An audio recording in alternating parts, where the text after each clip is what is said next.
நெருக்கடி நேரங்களிலே உனக்கு உதவி செய்ய தேவன் வல்லவரா இருக்கிறார்.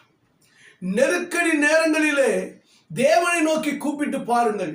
கர்த்தர் உங்கள் நம்பிக்கைக்கு தக்க பலனை கர்த்தர் உங்களுக்கு ஜெயமாக ஆசீர்வாதமாக தந்தருளுவார்.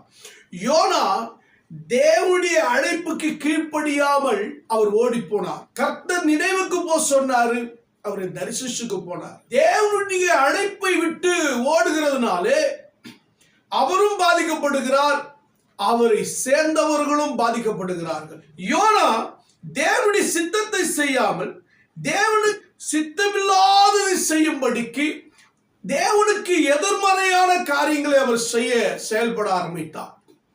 தேவனுடைய சித்தத்தை விட்டு ஓடுகிறதுனாலே இங்கே தேவனுடைய சித்தம் யோனாவினுடைய பிளானை, அவருடைய திட்டங்களை எல்லாம் மாற்றி போடுகிறது. அவர் போக வேண்டிய இடத்திற்கு போக முடியாதபடிக்கு தடுத்து நிறுத்துகிறது.